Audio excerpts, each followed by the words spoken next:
Perkenalkan, nama saya Tirvano Edvarson Alfayet, NIM 20 12 21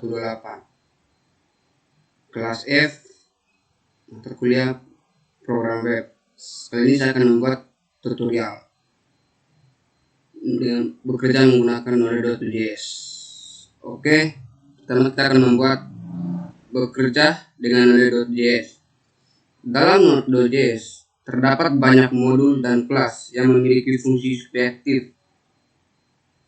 spesifik yang biasanya disebut Node.js API atau kepanjangan adalah Application Programming Interface atau pustaka standar library. Pada modul kali ini kita akan hanya menjalankan tentang materi-materi esensial yang perlu dipahami pada saat kita bekerja di lingkungan non. Dalam bab ini kita akan membahas tentang konsep dasar dalam Node.js dengan penggunaan modul-modul maupun kelas-kelas penting yang telah disediakan dalam Node.js.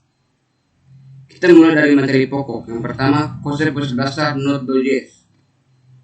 Sebelum melakukan lebih jauh ke pembahasan selanjutnya, pada bagian ini kita akan membahas sekilas tentang konsep-konsep dasar dalam Node.js agar kita dapat memahami cara kerja dari aplikasi yang dibuat menggunakan Node.js. Yang pertama,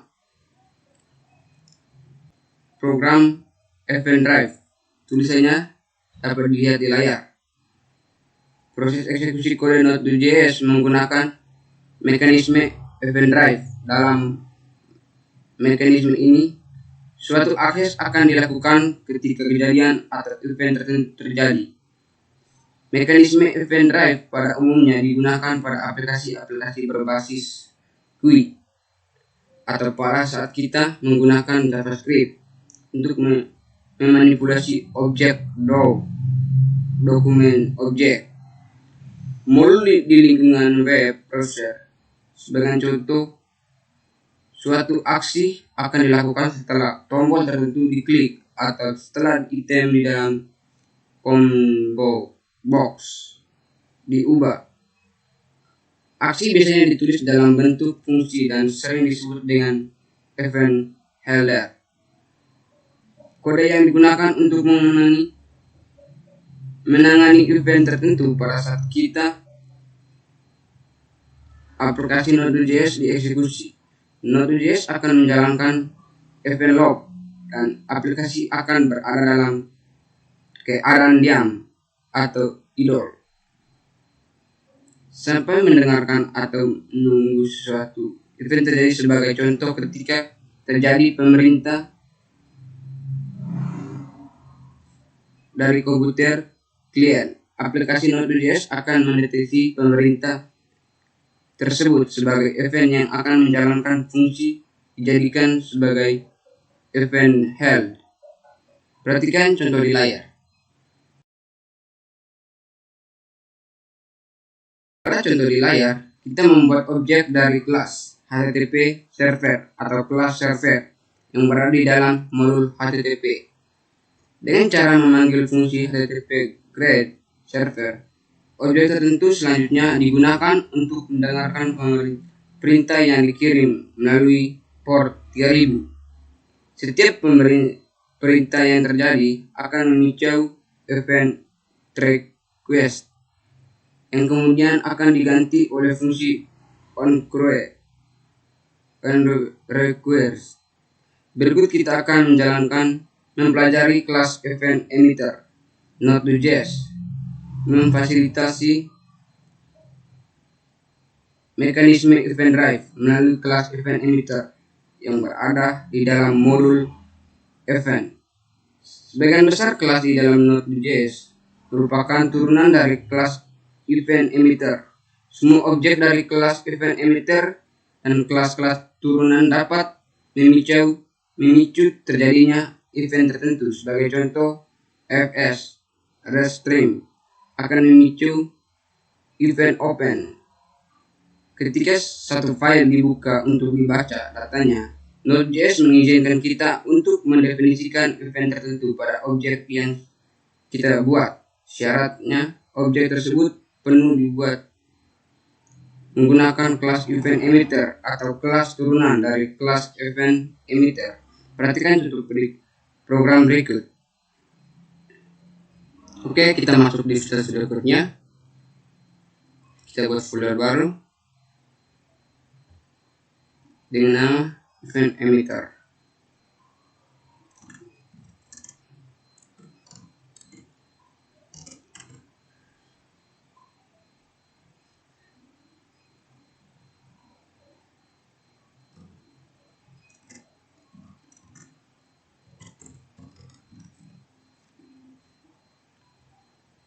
Yes. Oke, kita ketik scriptnya.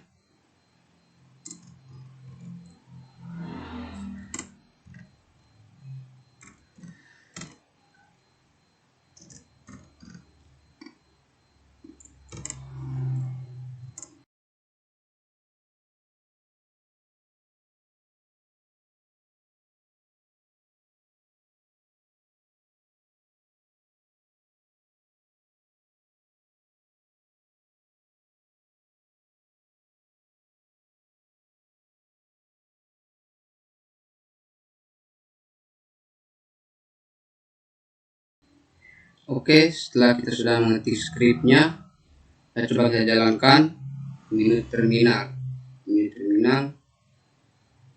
Oke, kita ketik node, kasih nama file event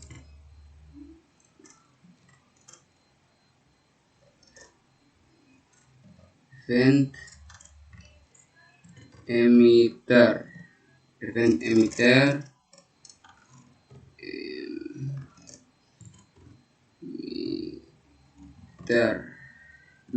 .js.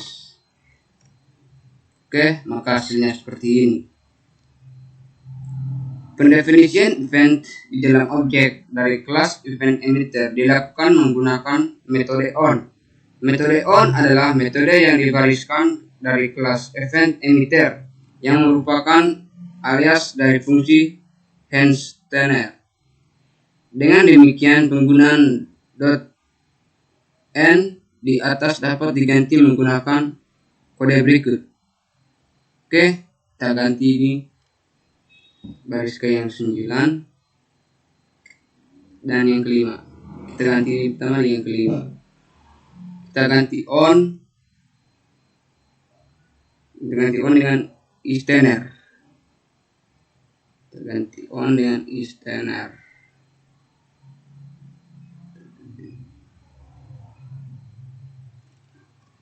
Astener.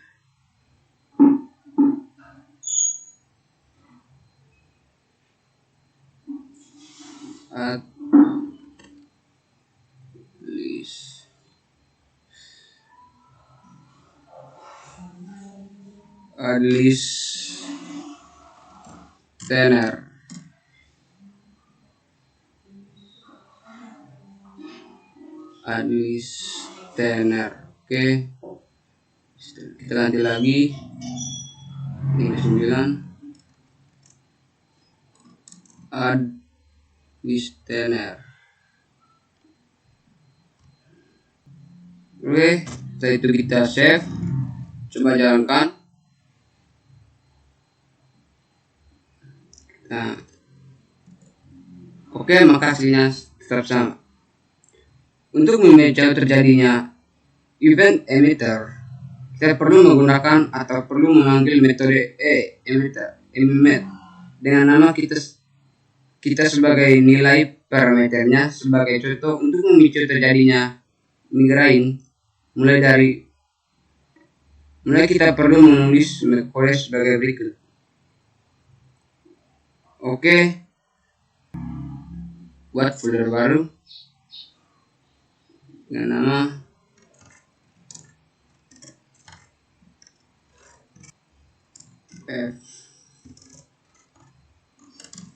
event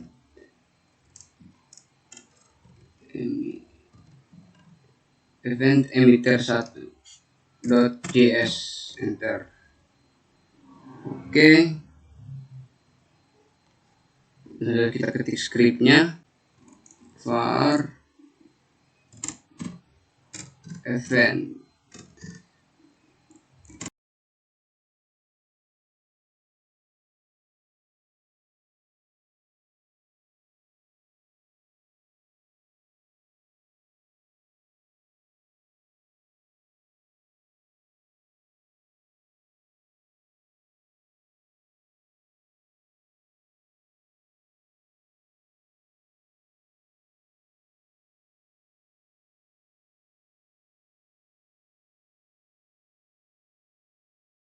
Setelah kita sudah mengetik scriptnya, coba kita jalankan.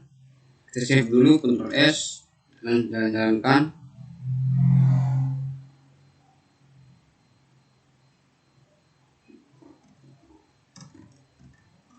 Event emitter 1.js, enter. Oke, maka hasilnya seperti ini. Kita lanjut.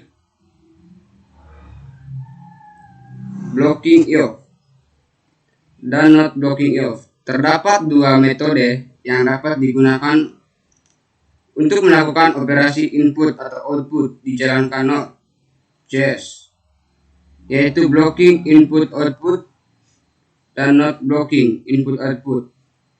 Dalam metode blocking if, proses eksekusi kode akan dilakukan sesuai urutan atau sinkronos.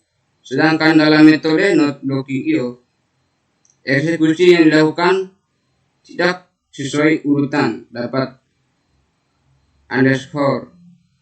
Untuk mengetahui perbedaan antara kedua metode tersebut, perhatikan terlebih dahulu kode yang ditulis menggunakan metode blocking if berikut ini. Oke, kita buat folder baru dengan nama blocking.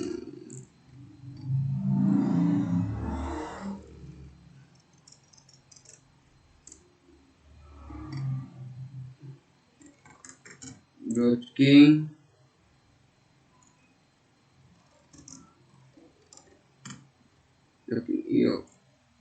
.js, lalu kita enter. Oke, kita sudah ketik scriptnya. Console log buka kurung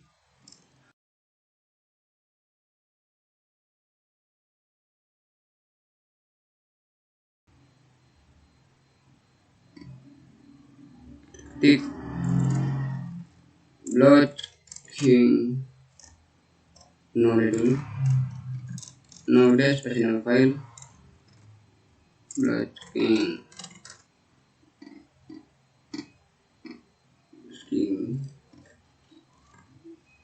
.js. Oke, maka akan muncul hasilnya perintah pertama, perintah kedua, perintah ketiga. Pada metode blocking if, seperti di layar, perintah program akan dieksekusi sesuai dengan urutannya. Artinya, berikut kedua akan dieksekusi setelah selesai dikerjakan. Demikian juga dapat perintah ketiga yang akan dikerjakan setelah perintah kedua selesai. Selanjutnya, perhatikan kode berikut ini yang menggunakan metode non-blocking if. Oke, kita ketik folder baru, ketik non-blocking if.js. Oke, kita langsung saja kita ketik scriptnya, ketik console log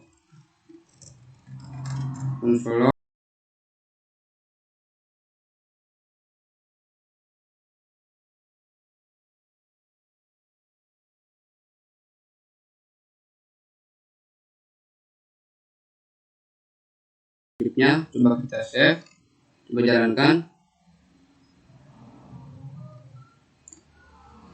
node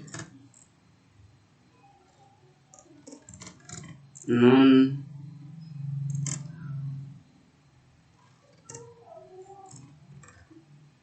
blocking iof.js.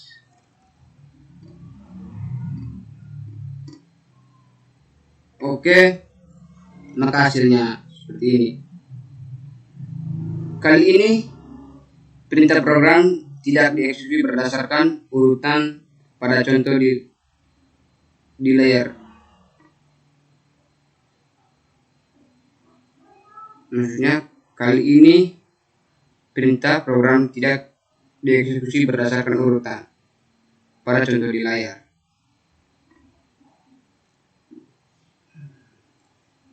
Menunda eksekusi perintah kedua selama 2 detik menggunakan set timeout.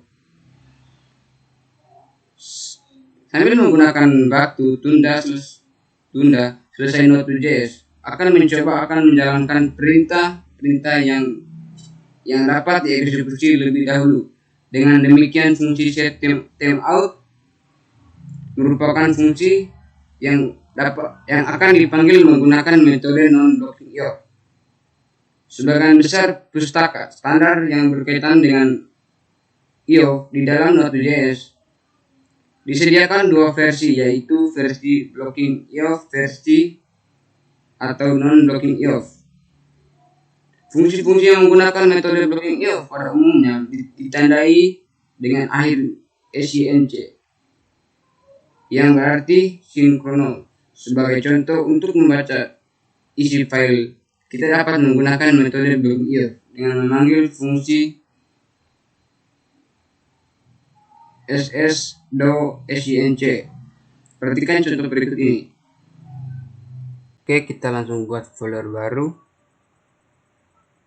dengan nama blocking iof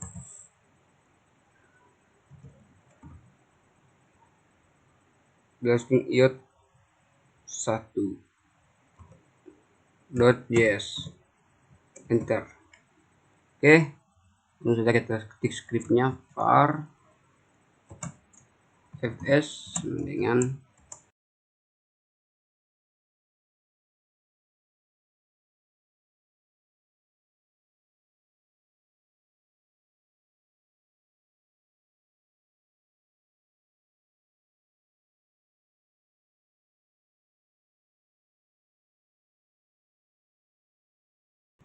setelah kita sudah mengetik skripnya, sebelum kita menjalankannya, pastikan kamu telah membuat sebuah file dengan nama data.txt yang diletakkan pada folder kerja. Oke, kita save. Saya sudah membuat foldernya tadi, file data.txt nya. Lalu saja kita simpan, saya jalankan. Oke, node kasih nama file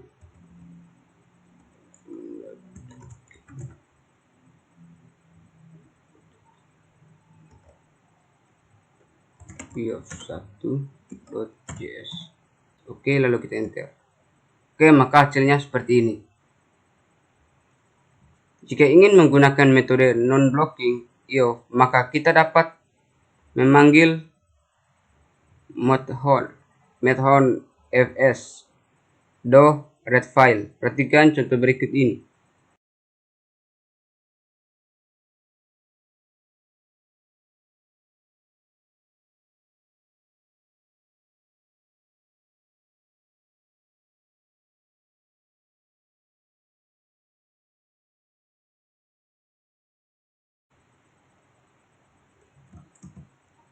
Oke, maka hasilnya seperti ini.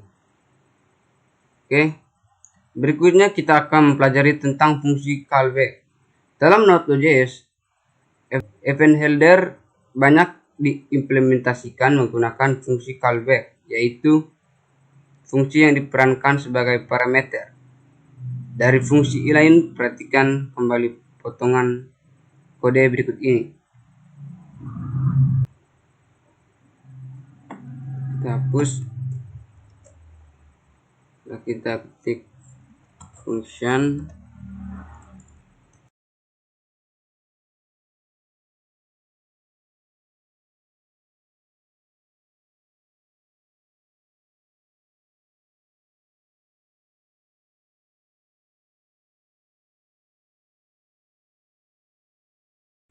pada kode di layar. Fungsi all request dijadikan sebagai fungsi callback pada saat memanggil method on dari objek server. Sebagian besar fungsi callback yang digunakan dalam Node.js adalah fungsi tanpa nama atau unmin nom function. Dengan demikian, kode di layar ini dapat ditulis sebagai berikut. Oke. Hapus di baris yang ketujuh.